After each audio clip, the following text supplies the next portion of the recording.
Welcome to Stony Finance Lab channel. Hello, my name is Rahib and today I will be presenting Investing for Retirement by Students. This will be a guide for many people new to passive investing. So who exactly is my target audience? Well, I'm aiming for young adults in the age range of 18 to 25 who could be graduating college students, incoming college freshmen, or even high school graduates. You might ask why such a young age group? Investing from a young age can and has been proven to be a great way to retire earlier in life, with many people aiming to reach that goal as soon as possible. However, with the growing amount of student debt, it's really easy to hesitate on investing money. Many students today would rather spend their money on things that they want instead, also called short-term goals. This can range from nice clothing, to a new computer, or even a sports car. For some students, they are just simply uninformed of the various ways to invest their money, and for others, whether you're a student or not, tend to associate investing with risks. The amount of risk especially is what scares many out of even considering it. However, what many don't realize is that this is what's called active investing.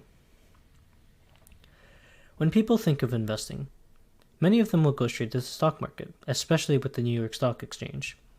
With all the screens and monitors of charts and graphs, it's easy to get overwhelmed with all the information being presented. A lot of this information is relevant to a certain type of active investing called day trading, which is about buying and selling stocks. There are other forms of active investing, but this is one of the main ways viewed by the public. Many people see this type of investing as a very hands-on experience that requires a lot of knowledge on the stock market and a lot of money to start investing in. There's also the associated risk with a market that could change at any point in time. We've even seen recent events with GameStop and AMC stock value being manipulated to extremely high prices only for them to be short sold the next day. However, what many students don't realize is the existence of passive investing. Passive investing helps especially students from a young age achieve their long-term financial goal of retiring early on. It doesn't require the same amount of investment and knowledge as active investing, and it's very laid back with a small amount of risk involved. So what if you don't know how to invest passively and are unsure of what to do? Here's what I suggest. Firstly, you can open a Roth IRA account. After that, you can set up an asset allocation strategy and adjust your assets accordingly. These two steps may sound complicated, but they're the only things you need to passively invest and are really quite simple. Here's how. How much money do you think you would need to invest passively? According to ZipRecruiter, the average salary of a student that has graduated from high school is around $47,000. For a college graduate with a bachelor's degree, it's around $55,000.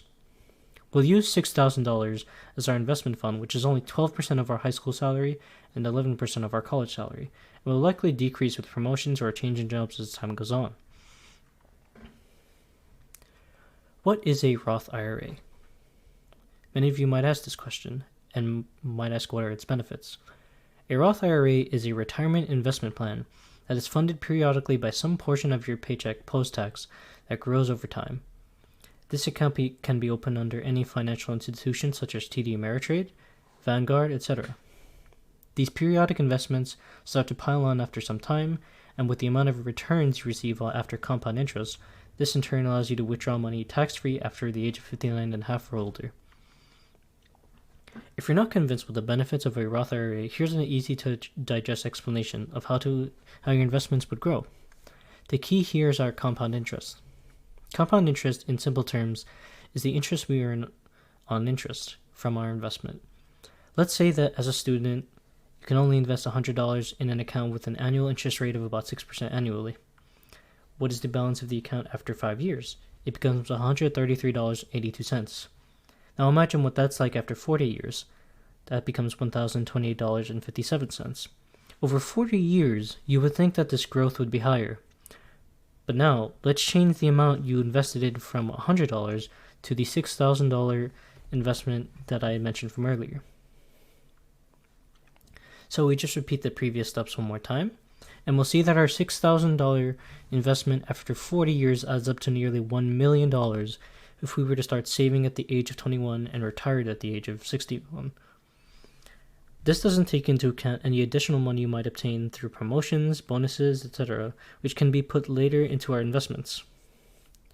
So our goal is to invest $6,000 yearly from when we are 21 until we reach 61 years of age. And now on to our second part of our investment plan. Asset allocation. Asset allocation is a means of allocating our portfolio's assets to our individual goals, risk tolerance, and investment horizon. In simple terms, what this means is that for the money we invest into our Roth IRA, we will separate how we invest our money. What this allows us to do is to be involved in multiple markets, including the stock market, real estate, and even cryptocurrency, without losing a huge amount of our total investment should something go wrong. With the rise of cryptocurrency, I'm sure that many of you would like to invest in that market. So here's how it works. Let's take our initial investment from earlier of $6,000 and put 80% of it into the stock market, which is around $4,800, and the remaining 20% into cryptocurrency, which is around $1,200. After a year, we gain about 3% more on our stock and 10% more on our crypto, and our investment changed from $4,800 and $1,200 to $4,944 and $1,320 respectively. So we need to rebalance our investments to keep up with our allocation plan. After a reallocation, we are met with $5,011.20 for our stock market allocation and $1,252.80 for our cryptocurrency allocation, keeping our percentages in check, and thus we see that we've gained in both fields. Many of you might consider allocating a higher percentage into cryptocurrency, but it would be wise to allocate that to the stock market, but more importantly, the S&P 500. So why the S&P 500? This was introduced in 1957 as the Standard & Poor's 500, which is an index made to track the top 500 different corporation stocks that make up most of the United States economy. During the 2008 financial crisis, the S&P 500 fell 46.13%, but recuperated all of its losses by 2013. And in 2020, when the coronavirus pandemic had begun, it lost 20% in the first half of that year, but had recovered very quickly within the second half of that same year, and peaked last year in 2021.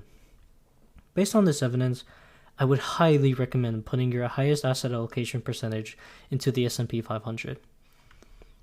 Here's some important points to remember. You should start passively investing like this as early as possible, as every investment will start to pile up quickly. Being consistent matters, as it determines how much you'll have saved up in the end, and staying on top of your asset allocation and allocating the highest percentage to the S&P 500 will keep your investment safe.